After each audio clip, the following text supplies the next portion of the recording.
Nowy rok to czas nowych postanowień. Wiele osób chce coś zmienić w swoim życiu.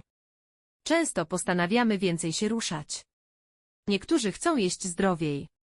Wiele osób chce nauczyć się nowego języka. Inni planują oszczędzać więcej pieniędzy.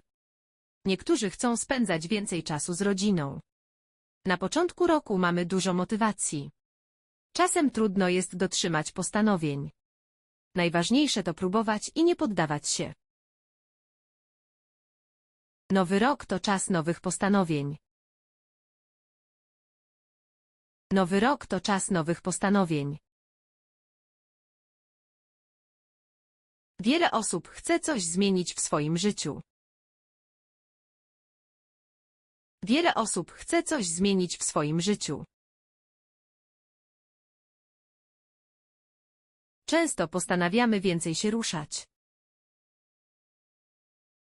Często postanawiamy więcej się ruszać. Niektórzy chcą jeść zdrowiej. Niektórzy chcą jeść zdrowiej. Wiele osób chce nauczyć się nowego języka. Wiele osób chce nauczyć się nowego języka. Inni planują oszczędzać więcej pieniędzy. Inni planują oszczędzać więcej pieniędzy. Niektórzy chcą spędzać więcej czasu z rodziną. Niektórzy chcą spędzać więcej czasu z rodziną.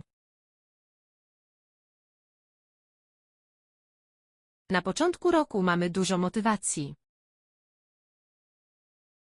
Na początku roku mamy dużo motywacji. Czasem trudno jest dotrzymać postanowień. Czasem trudno jest dotrzymać postanowień. Najważniejsze to próbować i nie poddawać się.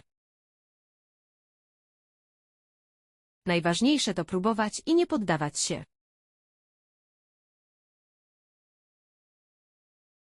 Nowy rok to czas nowych postanowień. Wiele osób chce coś zmienić w swoim życiu. Często postanawiamy więcej się ruszać. Niektórzy chcą jeść zdrowiej. Wiele osób chce nauczyć się nowego języka. Inni planują oszczędzać więcej pieniędzy.